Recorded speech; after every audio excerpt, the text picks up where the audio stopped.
It is estimated that less than 10% of the smuggled goods, like drugs and weapons, are prevented by the Border Patrol from entering the United States. While there are many different ways to sneak this kind of cargo into the country, we're going to focus on four main ways that smuggling operations are conducted.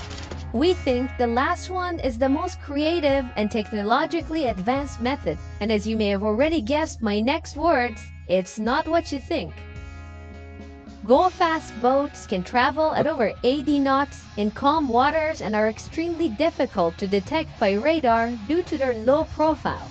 The primary way of detecting such vessels is visual detection from a helicopter or patrolling aircraft.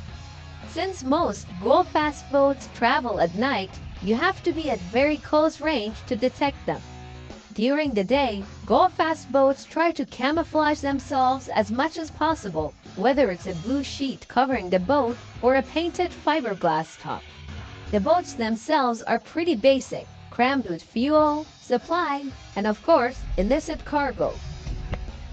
In the 80s and 90s, go-fast boats were the weapons of choice because even if they were detected by law enforcement, they would just zip by them as they traveled at double the speed of Coast Guard cutters.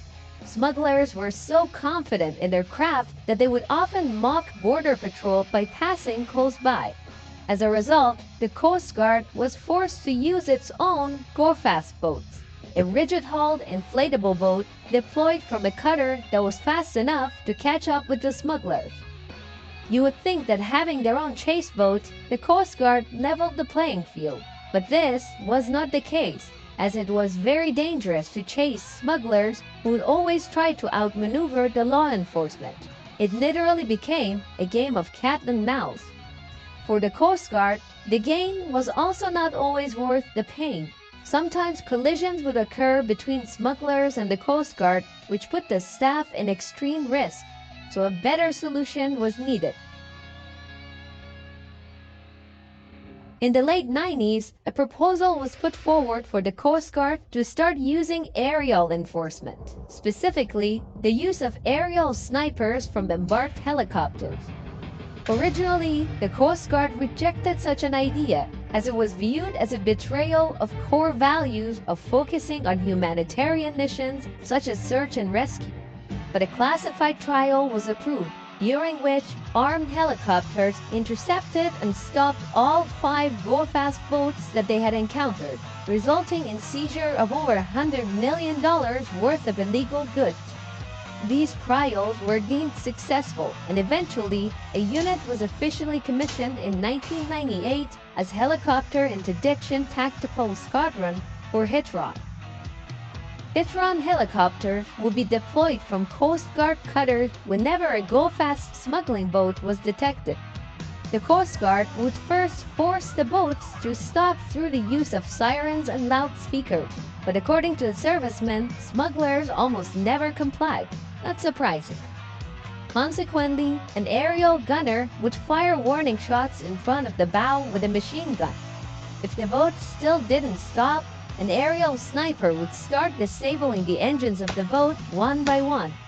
Once the smugglers stopped, they would be boarded by the over-the-horizon boat's boarding team, which would detain the crew, search for and confiscate any smuggled goods. By 2017, HITROT interdicted over 500 vessels and seized $17.7 billion worth of contraband. Narco submarines are the new smuggling vessels of choice as they trade speed for increased stealth. Most of them are semi-submersible, which is enough to avoid radar detection or even visual detection, especially at night. Narco submarines can cost up to $2 million to build, and interestingly, they're considered expendable vessels, since after their successful operation, they're usually abandoned. They can carry up to 10 tons of smuggled cargo, meaning that each trip can generate anywhere from $100 to $400 million based on the street value of the goods.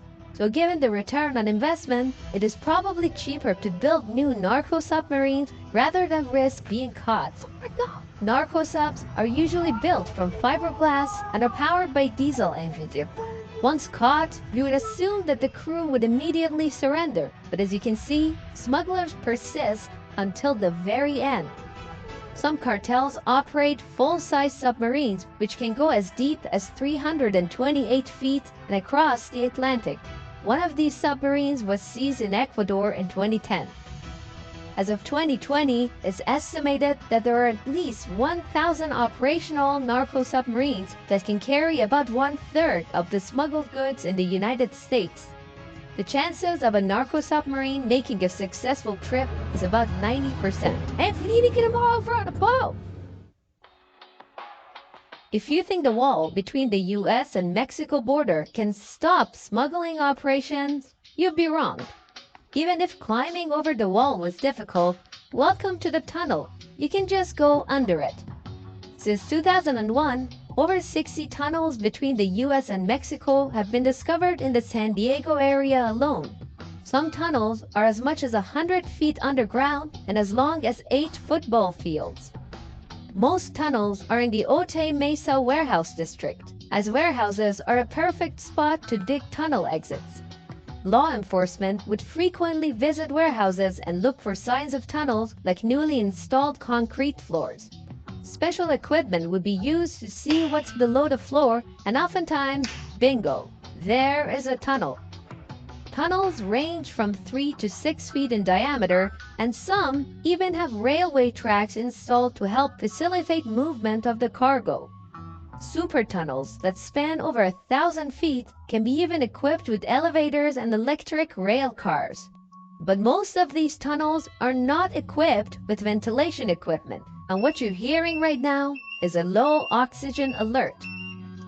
San Diego's soil is perfect for tunneling, as it is both easy to dig through and strong enough to hold up the tunnel. The cost of digging most tunnels is estimated at about $1 million. But even after a single trip, that money can be made back and then some. Oh, we should also make this very clear. We do not endorse or recommend this line of work. It's really not what you think.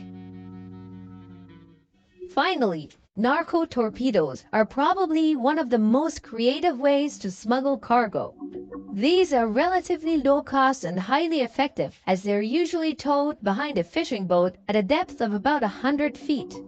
If the law enforcement approaches the boat, the torpedo is released, so there is very little risk of getting caught. But smugglers don't give up on their goods that easily. After a set period of time, the torpedo releases a beacon, often in the form of a wooden log with a built-in camouflaged antenna, so it can later be found and retrieved. The newest versions of these narco torpedoes are autonomous underwater vehicles, also known as AUVs, that can magnetically attach themselves to the bottom of cargo or cruise ships and travel with them to extremely far destinations. Since the travel itinerary of commercial ships is fairly well known, it's just a matter of timing it. Once the ship reaches its port, the UAV would detach itself and travel some more distance independently to be picked up by its rightful owners, I guess. Creative, right?